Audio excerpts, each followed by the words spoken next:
Today at Ultima Gaming, we're talking about Star Wars Battlefront II and the mess that is microtransactions. Then we do the Odyssey and Super Mario Odyssey with our official review. Ultima Gaming starts right now.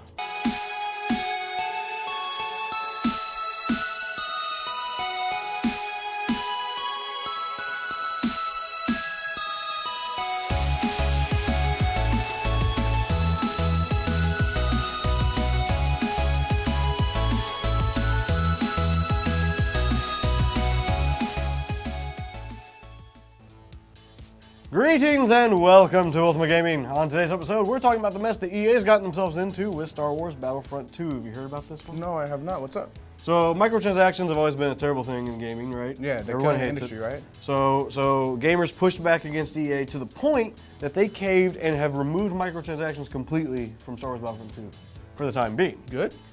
Good, but it made the review a bit messy because at first they were going to have 50% off transactions, then it was 75% off, and then now they're 100% off. So it made doing the review a bit tricky, talking about Battlefront 2 and how much I at first hated it, and now I just have mixed feelings. Hey. Yeah, what are you gonna do? Anyway, here's our review of Star Wars Battlefront 2.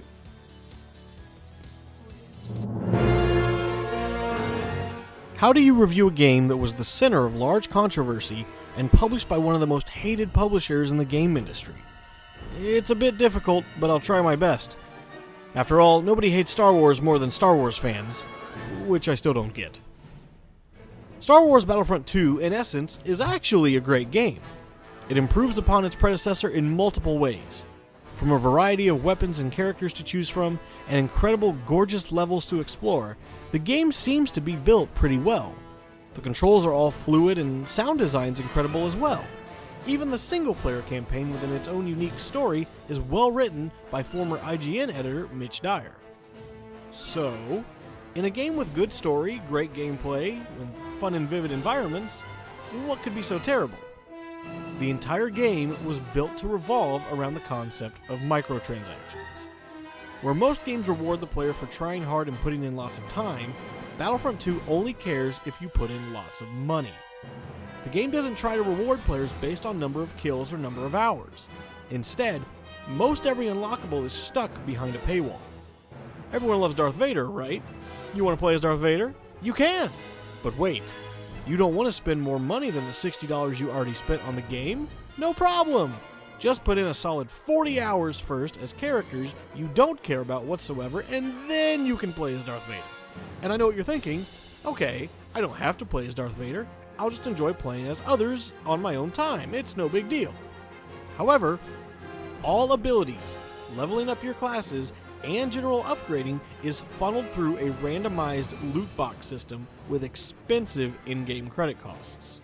You could even level up a class you've never used or don't care about because you just keep randomly earning parts for that class instead of what you use. Credits are earned through multiplayer matches and are rewarded at the end of each match. There's no true feeling of progression in any of it. In fact, you and a friend could put in the same amount of work and hours into the game and have completely different results. Now, in some games, having a different experience might be okay, but the fact that you have to endure randomly selected rewards that you have zero control over in a game with little initial offerings is nothing short of insulting. Now, since this review comes a few months since the game has been released, I'm able to tell you a couple things that have since happened. The backlash of this progression system and major focus on microtransactions was so great that EA pulled all microtransactions from the game, saying everything could be unlocked with the in-game currency. This much was already true, it was just poorly implemented to the point where it wasn't worth your time.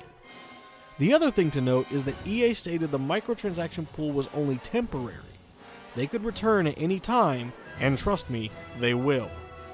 I actually borrowed this game from a friend rather than buy it because I refused to on principle alone. With a greatly built game, I want to give it a 4, even a 4.5 out of 5.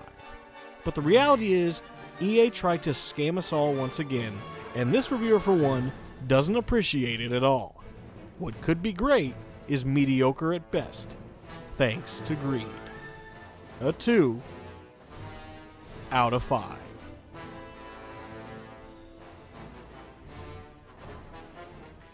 So there you have it. Microtransactions suck. EA sucks. Everyone sucks. I hate everything. What do you think, Darnell? Literally the same, bro. Oh, nice. Bro fist. Finally, we're on the All same right. page. That never happens. I know. So let's talk. What have you been playing recently? Assassin's Creed Origins. I'm gonna level with you. It's okay. Okay. It's okay. Not great. Not Just- terrible. Just okay. Just okay. Just okay. What makes it just okay? It basically turned into Dark Souls. You're death rolling a lot. What didn't turn into Dark Souls this year? Crash Bandicoot, Cuphead, everything's Dark Souls now, including Assassin's Creed, apparently. You were absolutely right, sir. Okay, there you go. So, without further ado, here's our review for Assassin's Creed Origins.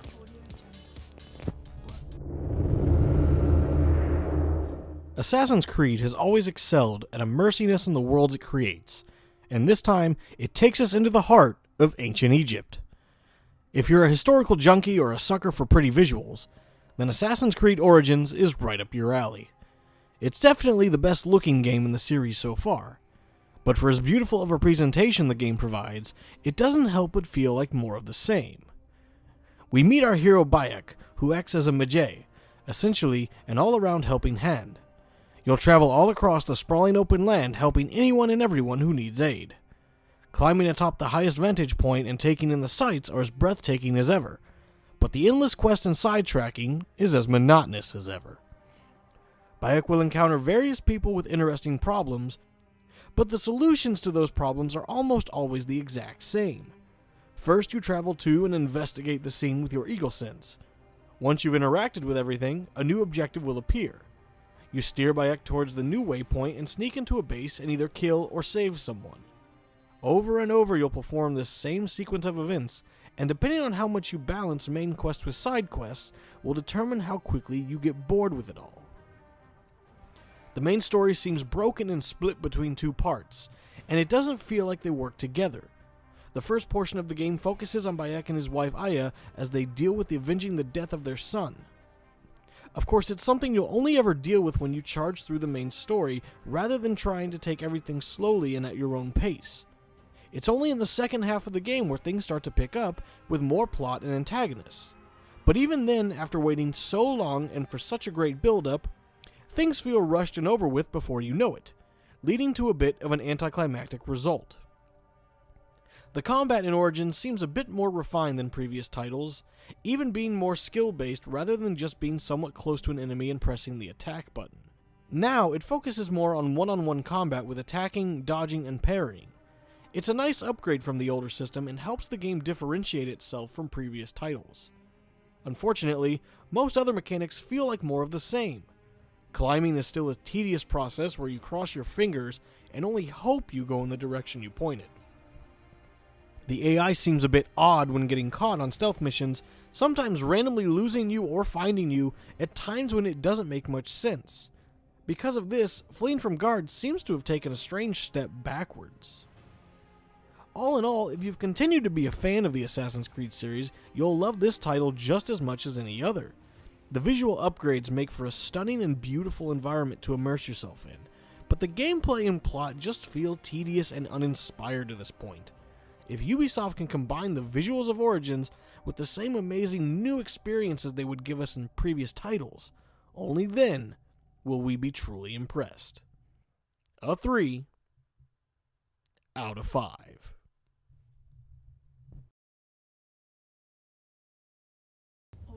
So Assassin's Creed, it's still a franchise somehow. I guess it snuck up on us. That it did. That it did. And Be here all week, folks. And you snuck up on me, unfortunately. Coming up next on the show, we've got Mario Odyssey. Turns out that they do know still how to make Mario games, because I haven't been happy with one recently. I just want to put a hat on a T-Rex.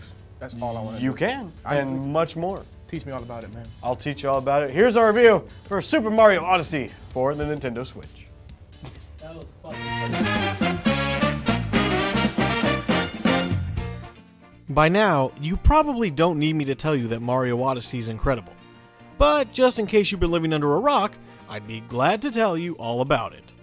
Super Mario Odyssey takes everything you love about 3D Mario platformers to new heights. The biggest change up to the standard 3D Mario formula comes in the form of your new friend Cappy. Cappy comes from a race called Bonitor, who live in the Cap Kingdom.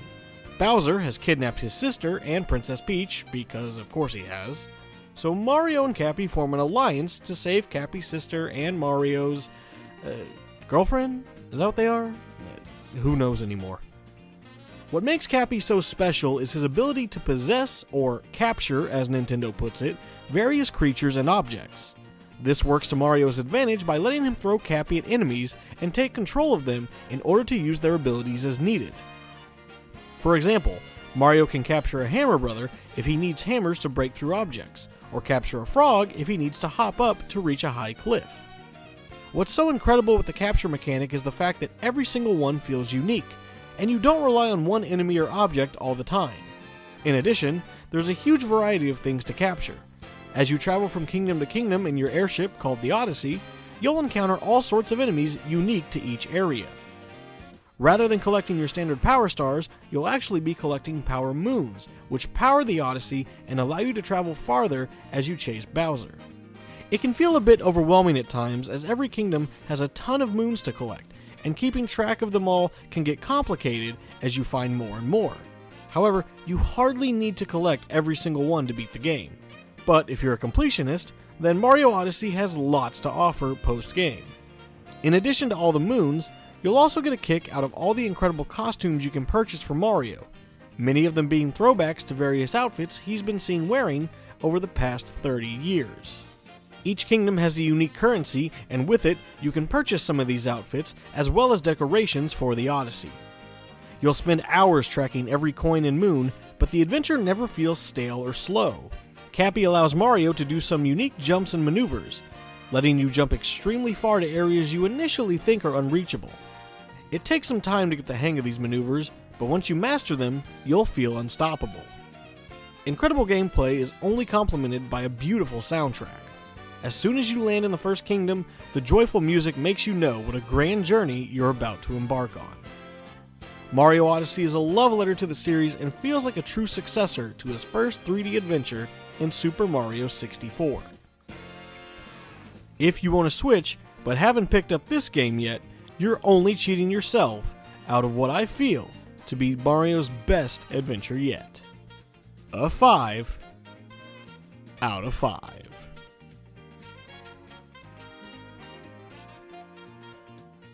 So, as a lover of puns, I figured you'd appreciate that. In Mario Odyssey, you don't possess stuff, you capture it. Yeah, I thought you'd like that one. But yeah, Mario Odyssey has been out.